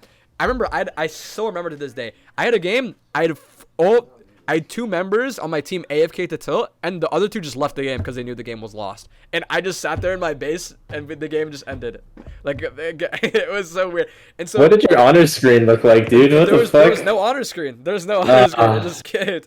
And so it's like 1 out of 100 or 1 out of 1,000 games, like this can happen, right? But you need these strong fundamentals, because in your other 99 games, having these strong fundamentals is what's going to help you get 60% win rate. Yo. Like plus 20 games. You know what we were talking about at the very beginning of the session, looking at Obi.GGs, right? Yeah. Having these fundamentals, it's what's going to get you to 20 net win positive, and you might be plat 1 or plat 2, but if you get 20 net wins positive, it's only a matter of time that you climb to D4, D3, D2 if you can maintain those net wins positive, right? Got you. So yeah, good foundation to build the house on, dude. Yes, to build the house. League is a house. The throwback. League is a house. League is a house to build for your family, so you can raise your kids that all have sweatshop jobs, so you can carry them. Yeah, pain. So like you need the foundation for your house, for all your kids, and you to do your job. So like, you know, you're carrying your 4 baby teammates. So yeah, I've actually that's a good analogy. I'm gonna use that in future session. But you're welcome, dude. I'll even charge you for that one. Yeah, you charge me for that one. Yeah, let's put a patent on it. Strong base fundamentals. It's fun to be mental, dude. Yeah, it's fun to be mental. Yeah. That's why we jungle. Yeah, that's why we jungle. Yeah. But yeah, right now we see Lee Sin. So right now Lee Sin will either Lee Sin has a couple different options. He has take wolves and go straight top because Lucian might overextend. And but because we have mid lane like okay, Kai'Sa has immediate mid lane prowess, but this guy's gonna shove the wave in instantly, as we talked about level 1 with the matchup analysis with Xerath Q being able to hit the entire wave. He can get prow very quickly. This guy doesn't have 6, so he can't. And so, okay, something that's super important is you can ask your teammates to ping their level, because if you know that you guys have both eaten relatively the same amount of waves, that like if they're not close to 6, then their team is not close to 6. And also, fuck, I'm getting off topic now. But like, they buff this at the start of the season, at the start of preseason. But like, a solo kill gives like the most XP in the game. It's fucking insane. Like a solo kill gives like a full level at times. Like once they push in the wave, and then they're like net gain like a wave worth of XP. So it's like, keep that in mind when you're looking at like how close these people might be to 6, because at the end of the day, like we talked about before, right? Like this changes the game state. If they're 6, you might lose this fight because Kai'Sa can get there first if she lands W. But if she doesn't land W, the game state changes. Now you guys can win the fight because Kai'Sa doesn't have W evolve, but if she did have W evolve, like the cooldown is no longer 4 seconds, it's like 12 seconds because she didn't hit a target. And so like that's why it's important, because you won't know that and wait and use that information to your advantage and push that advantage if you don't have strong fundamentals. And like for players starting out, like having like the first thing I did like in silver is like I learned what every champion did and like the ins and outs. And so like, not that I can play them and I know the matchups for all the champions, although that definitely does help, and that's the difference between a high challenger player and a pro player, is like knowing every single matchup from both sides is to have a better nuanced matchup analysis, is to understand like, okay, like on a bare bones point of view, like what do I know and what can I do to use that? And at the end of the game, if you lose, whether you win or lose, what can I learn from that? And so you compound your knowledge, and then that's how you can climb. It's all about reflective learning, and that's the difference between General Sniper hitting Challenger in 1 season and me hitting Challenger in 5 seasons. Is I don't watch my VODs, and I should. and I yeah. Anyways, so Lee Sin has a couple of different options. He can take Wolves and go top, or he can take Gromp and go top. But the other thing is, we know Scuttle isn't up because this Scuttle is dead. I mean, and it's Vision right there.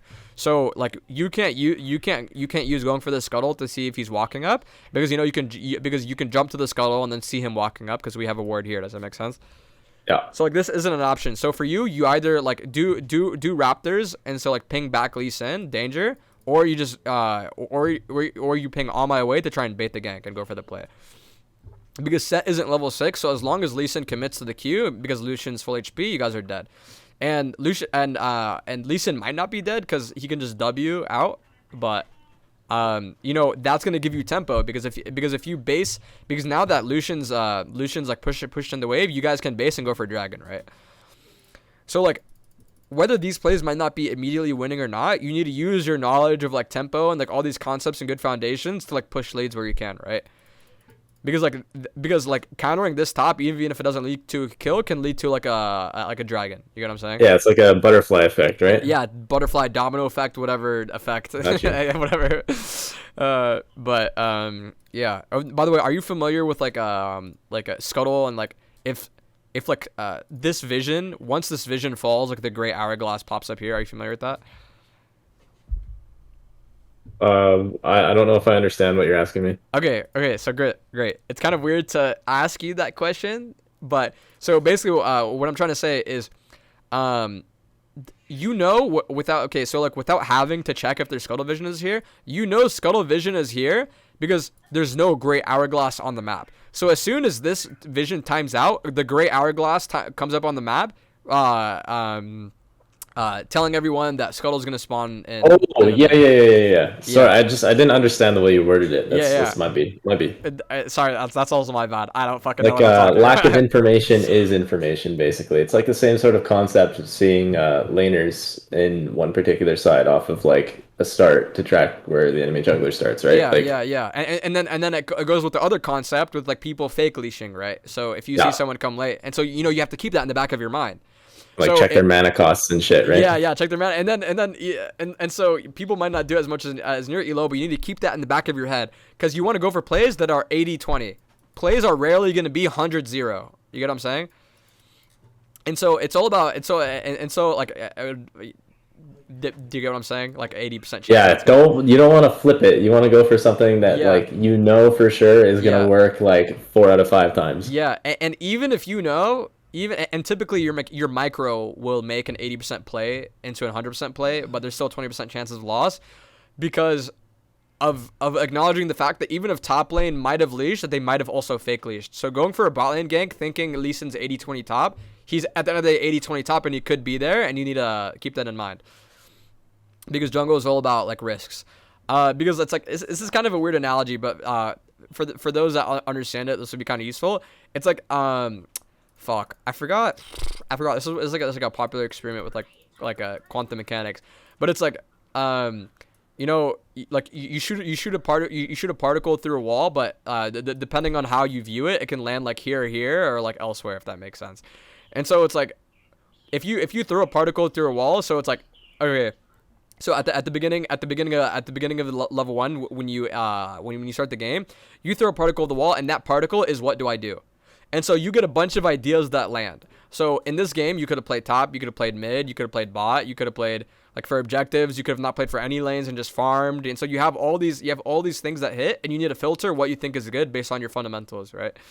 And so right now, you throw a particle, Where is Lee Sin right now? He can be top side, he can be mid. He could be bot.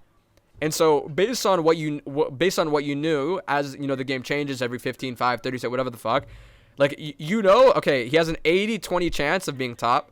And then he has like he has like a close you know like 10-20 whatever the fuck, 10-20 chance of being a mid bot, right?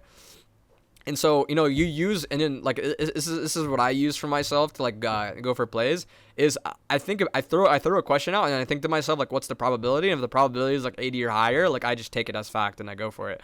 Gotcha. Okay, so like to apply this to what happened earlier. So when I was taking Krugs and Lee Sin went to his Krugs, and we were talking about like pinging it or whatever. Yeah. It's like 80-20 that he'd be on his Krugs, right? But if he's a fucking psycho, he could have just like ran back top, right? Like randomly. Yeah, right. Exactly. That'd be like the other 20. Yeah. That'd be the other 20. If he was a fucking psycho, and that's the thing, people are psychos. I've come to understand which players that are currently playing solo queue a lot right now that are those psychos, and so like I mean you can't use that to your advantage because you're probably not playing with the same players a lot. But it's like just understanding like how they've played so far in the game, and then that will help you also understand whether it's psycho or not, and then be confident with what you think they'll do. Right. So it's like how Scrub Noob always invades, right? Like he likes to play aggro all the time. Yeah, because he's not blindly invading. So no, he's like really good at it, right? But if you were playing against Scrub Noob or something like that, you'd be like, okay, so this is something I need to be mindful of because he's really fucking good at doing this, like finding his windows, right? Yeah. And so and so like that's the thing. Like Rengar is invading because he knows he can, and like and we have to keep that in mind. And some players that are like say like lower elo than Scrub Noob, and they're trying to improve from Scrub Noob, like they just take it as face value and they take it extremely linearly, and like you can't do that when you're trying to reflect on your own play, because invading every game is not good. Because if you invade against like a Lucian Braum or like a fucking Draven Lulu or something, level 1, you guys are gonna get fucked and you guys are gonna lose the game, right? So it's like understand like why he's invading. Why is this pro player taking these certain runes? Why are they going for those plays? And so like when you can figure out that thought process is when you can start doing it for yourself and in your own play. So it's like, for example, a previous client asked me, it's like, okay, like Donell plays, he's like an avid Donell viewer, and apparently like Donell plays for bot lane like almost every game. And so he plays this fixed like a style that isn't very adaptable. Although like he could look for mid, as we talked about before. It's just he's playing Hecarim, he can just run mid real quick. Right. Like he plays for bot side, and he told me, is that a good way to climb? And I said yes because okay, so yes and no, because if it does work, he'll kill 2 people instead of 1, right? Because they know it's bot lane, and so if you kill one, there's only one top laner to kill, but there's 2 bot laners to kill, so it's more snowbally. But say if you don't, say if it's like Irelia versus Fiora and they both have Ignite TP, they both don't have flashes, you're griefing by not playing for top because it's volatile and you can make one of them win and take over the game. Whereas if you're playing against fucking Ezreal Soraka and you have like Sona Seraphine, like no one's killing each other. Right, yeah. Yeah, so like Let noodle fight, dude. yeah, so like it goes back to my point where you have to be adaptable and like you have to understand like the difference. And in this point, you're the way to be adaptable is finishing Raptors and pinging away Lee Sin. Got you. So that's it, play.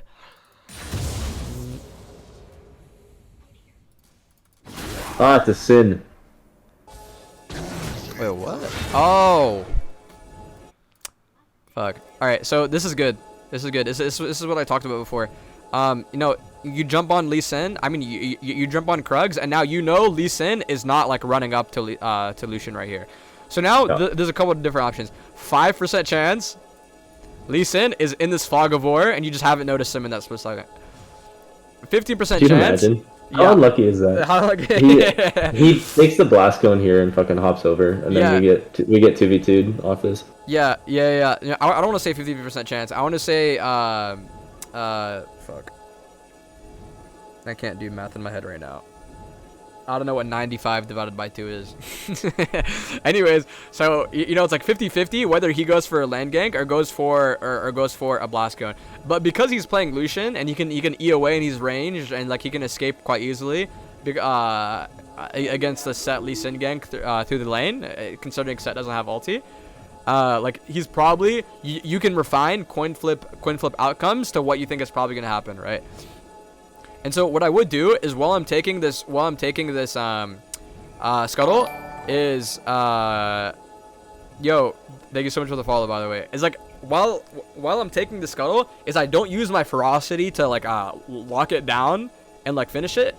As I hit the scuttle, I stack my ferocity and then I kite it upwards to be there ready for the gank. You know what I'm saying? Yeah. Yeah. I've been struggling getting crabs to do what I want them to do lately. Oh, yeah. I mean, what I find the easiest way to do is Yell at them. Yell at them. Yes, I just spit in Craig's face and in the it depends on the direction you're hitting them. So Yeah. if you hit it from above, it's gonna move this way, even if you're under them. Like depending on when your auto goes through. But if you hit them from above and you're like a bodyguard, you're shoving them up. You can shove scuttles in a certain direction. Like you can like minions creep blocking you. You can creep block the scuttle going up. Also, a certain tip that's also super useful is scuttles only move within a certain range. Yeah, I understand how the scuttle mechanics work. It's been kind of weird, kind of wonky lately. Yeah, so like I'm just gonna I'm just gonna say under a certain light to like so you can understand my point. As like scuttle crabs only move within like around this range, right? Like Yes, they sir. move back and forth. But if you're here, and so you know scuttle crab has like a 20% chance. If you think the jungler's here, but you don't know if they're there yet, and the scuttle crab is in fog of war, there's a 20% chance they're in fog of war right here, and it's gonna come back any second. But you can just sit there and turn that 20% chance to 100% chance that the jungler's there, because the jungler aggroed it and he's pushing the scuttle all the way up here, and you don't and you know that by sitting in this bush and waiting for the scuttle to walk back. Does it make sense? Yeah, and then it does like that fucking zoom thing, right? Zoom thing? Yeah, it like dashes a little bit. It tries to like run away. Oh yeah, it tries to run away, yeah. The scuttle scuttles, dude. Yeah, the scuttle just goes faker sometimes. It goes through. But yeah, I mean, also it's just another like Rengar fundamentals. You know, just making sure you're jumping on scuttle and not walking up to it unless you have to. For example, if the like jungler is walking up behind you and you have to finish it, because if you jump on it, you'll be able to full combo and E or Q it All right about the away. stacks, dude. All about the It's stacks. all about the stacks. It's all about stacks. Yes. Stacks on stacks on stacks. So I wouldn't use my ferocity here. This is so unlucky. I walk in to invade here, and he fucking goes here, takes the plant. Yeah.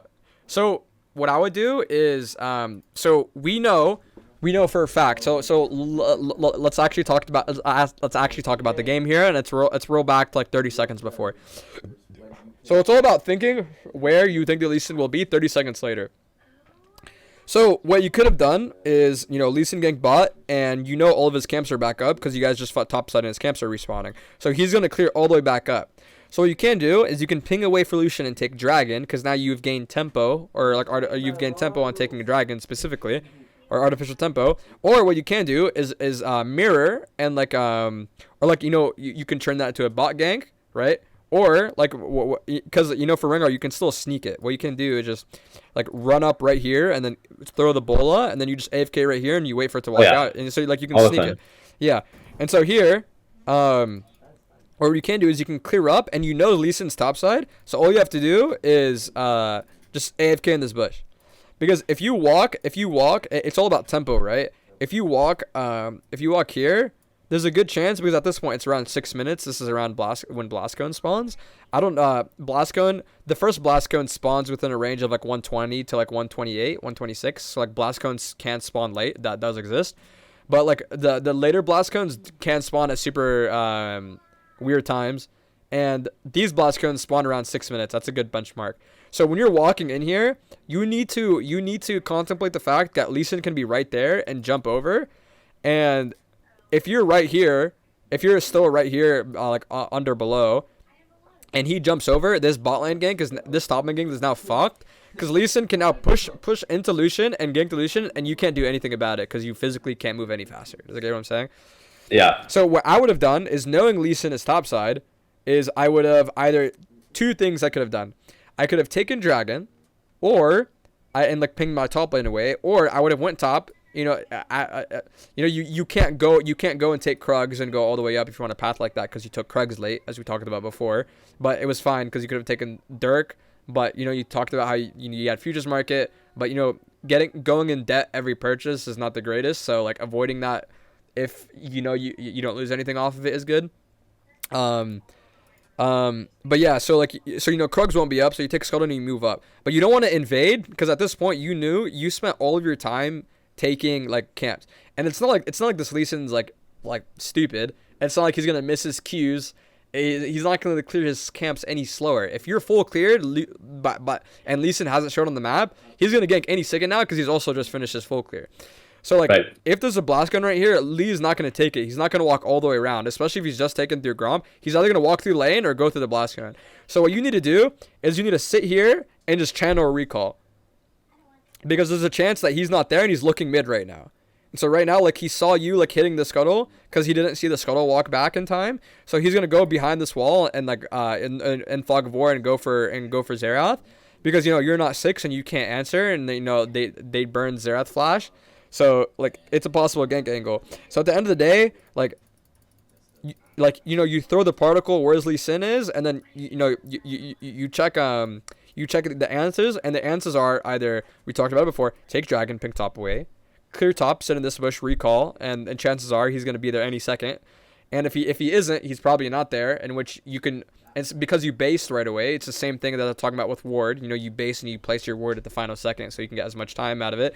So you essentially defended an optimal Lee Sin gank away from Lucian, or deflected an optimal Lee Sin gank away from Lucian by sitting here.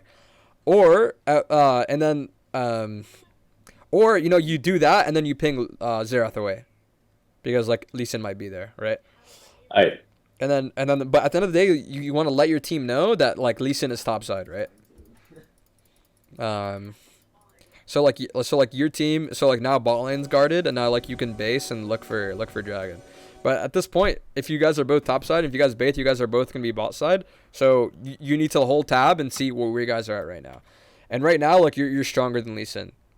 But and then that goes into a whole different thing, whether this is so sad. Whether, if you watch this play out, it's tragic.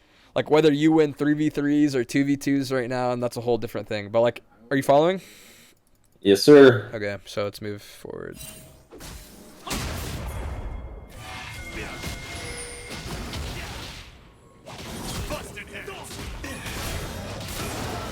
Oh, he dies. Oh no. I didn't get my jump. Ah, so sad. Ah, and then watch what happens here. That hurts. That hurts. So in that moment, you made the correct play. you know you couldn't walk into them because if you just walk from behind, you just die. So you know you go in to try at the small chance that Lee Sin might be in jump range, so you're gonna clean up Lee Sin kill, and so you messed up your jump. Yeah. This is so sad. I get so tilted here. I'm like, fuck. It's like, why am I doing this? Yeah. And then after this, Lucian just gets solo killed over and over and over again for the rest of the game. Yeah. So that was the micro fuck up there that we were talking Micro about. fuck up. Such a speed up, but like when we understand what we were talking about before, you know, like now you guys Yeah. are both bot side, and now you can't sneak dragon because Lee Sin is like 10 seconds from like just being there in your face killing you, because when you invest tempo into an early dragon, by the time you end up killing it, like you're gonna be low HP, right? So if Lee Sin knows that you're on dragon and shows up, he can kill you and take dragon, and then you'll be double fucked. And it's doomed. We're on the doomed. third game state, bro. Yeah, we're on the third game state. It's doomed. And so right now you guys are 1K gold down. I haven't brought like the word iffy up, or like I haven't used that terminology much this game, and I don't think it's been too important to acknowledge, because I'm sure you can understand that like the game's still fine. We don't have to talk about it. I don't have to use that as a benchmark. But at this point, like the game can be doomed, right? The game is iffy right now, and it's like close to being doomed. And so you can't take dragon, right? And so like as I was talking about before, like getting back into the game, like optimally, like you want to kill Lee Sin because like solo kills gives a shit ton of XP, but right now you can't fight Lee because like Ballin has prio, and but they're low. I didn't see that. Yeah, you close to 6? Or you're not close to 6, so you can't like that.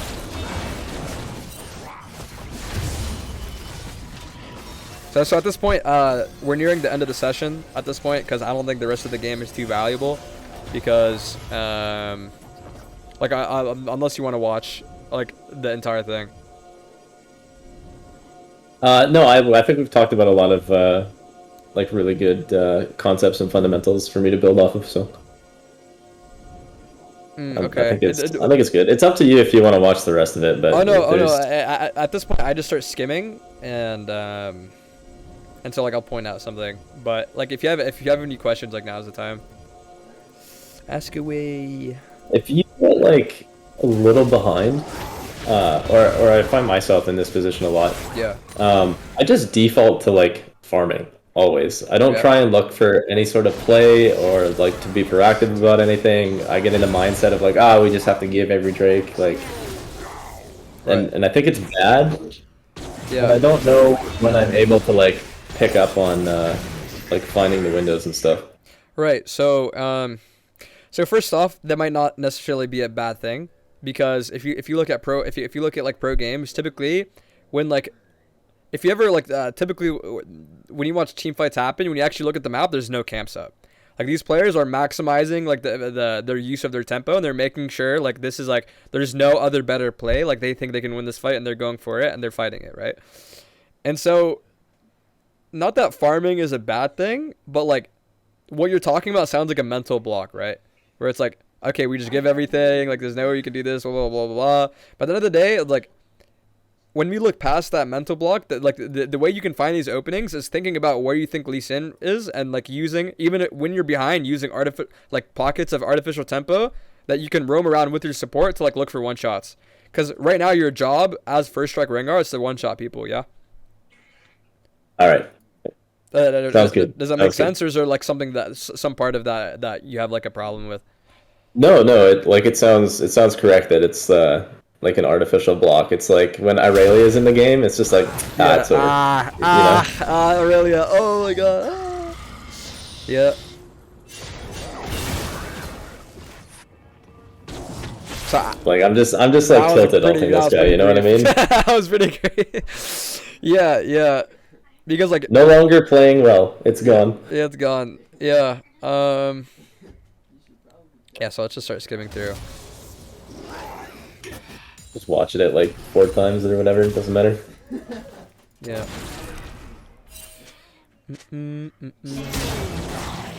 Right, do you see?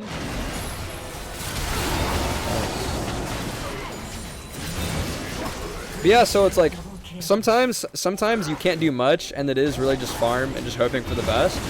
But it's like you know, I was talking about before, you know, like game states change quite often, and so like they might troll, and then you get like a 1K shutdown, and now the game is winnable, and now you can think about all these other things that you couldn't think about before because you were down gold. You get what I'm saying? Yeah. So it's like in that game state, it's doomed, but the Nexus hasn't exploded. You get what I'm saying? And The state of the game will change again. Yes, and so the difference between like challenger players and like GM players and shit, like barring like consistency, is that challenger players, like high challenger, like 1K LP plus players, they have these strong fundamentals, so that typically they're like 1 or 2 team fights from getting back into the game and the game being thrown.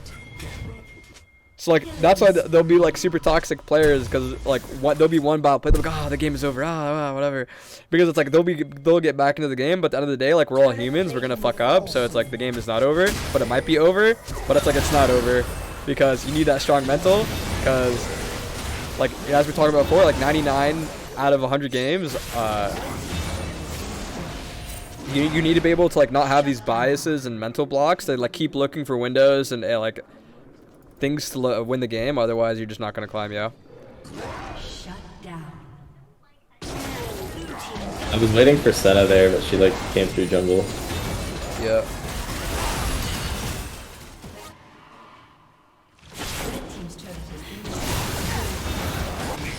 Oh, that's rough. But yeah, I don't think there's much. I mean, you guys were 1 kill down for a moment there, but you guys were 5K gold down, because it's all about objectives, right? Like, Right. One more thing I do want to highlight is first heralds are really OP, because if you can get a successful gank and you know the jungle's on the other side of the map, you can take the entire tower, and that's like a good 1K gold lead for free. And so you guys might have the same CS and the same level, but it's like turret plates don't give XP. You get what I'm saying? So Right. it's like, Just gold. yeah, it's just straight gold. So like that's why like you might watch games and you guys are only like 2K, like, or you're playing a game and you're only like 2 kills down, but it feels so doomed. Yeah. And so like when you're VOD reviewing, you know, understand, okay, even if we're down 2K gold, two kills, why the fuck does this feel so doomed? And so like that might like teach you uncover insights on like matchups. So for example, if it's a really hard matchup, you know, dying once will just fuck the rest of the game for you. I've been there, dude. Holy. Yeah. Like Tryndamere right now. That's why Tryndamere is so strong. If Tryndamere gets 1 or 2 solo kills early, like Over. like yeah, like even if you might have the raw damage, say like playing Jace or some shit to like get them to 1 HP, Tryndamere has this really sick ability called fucking 5-second vulnerability, where he can just run you down anyways. So Yeah. yup. Fuck that. But yeah. All right, So let's man. see. Matchup. So this is the overview. Hang on, game save, being adaptable is key. Game save changing every 15, 30 seconds. Quantum, particle, thought process. By the way, if you ever want me to, by the way, for anyone that's new watching, it might sound like I'm trying to be a smartass, but basically it's just like throwing a particle through a wall. So this is the question. It's like whether this play is possible, and then you think about all the different reasons why it might be possible, and then thinking about that. But so that's, and then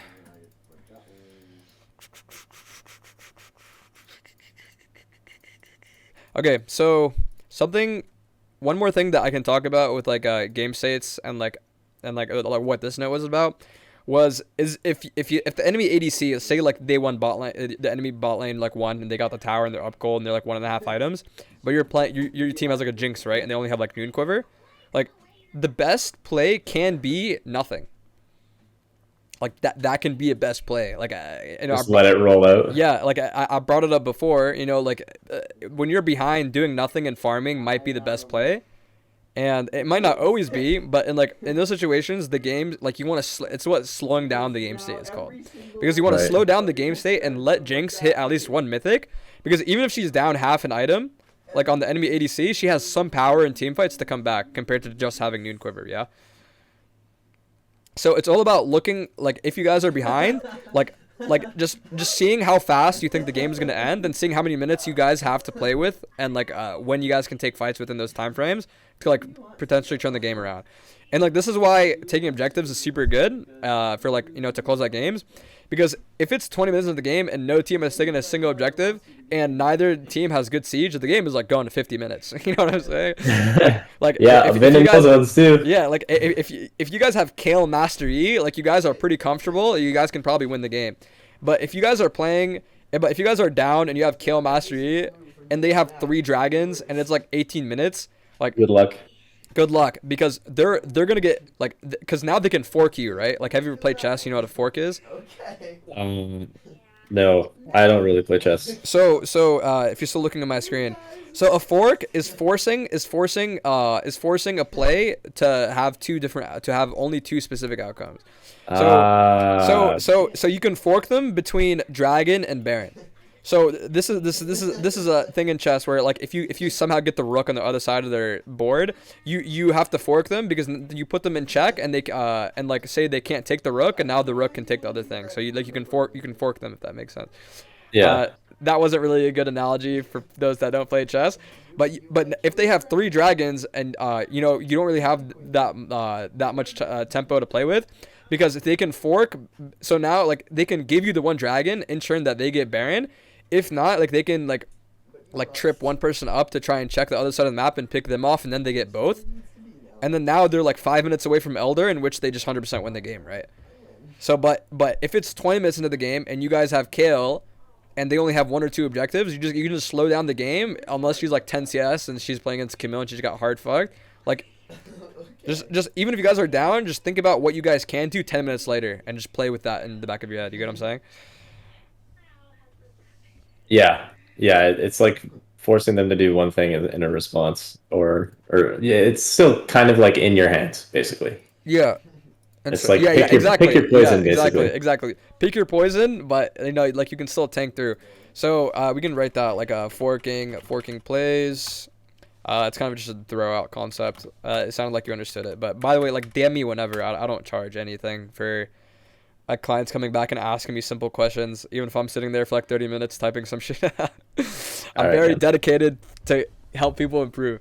But Thank you very much. Yes, dude. no problem. I really man. appreciate it. So like, And thank you to the viewers for sticking around and listening, because I hijacked the stream for like 2 hours.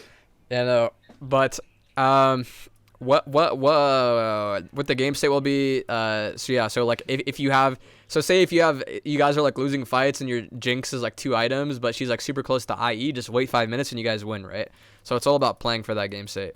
But I'm sure I've talked about this enough. You'll understand what I'm talking about when you read that line. If there's any misunderstanding, you can just DM me. But yeah, just DM that to you, and we should be good to go. Do you have any final questions?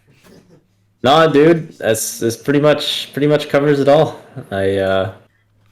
I got a lot to work on. I'm excited.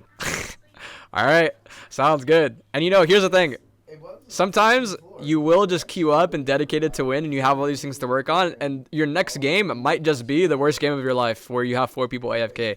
And the most important thing to understand is that this whole shit is a journey, dude. Like you can't climb in like fucking 10 games. Like you're not gonna be masters in your next 50 games, but you can be masters by the end of your next 500 games. Yes. I'll see you in Masters, my guy. All right, peace, man. Take care. Bye. Yeah, you too. Thanks so much. Yeah, no problem. All right, there it is. Fuck. My throat is so dry. I need to drink water.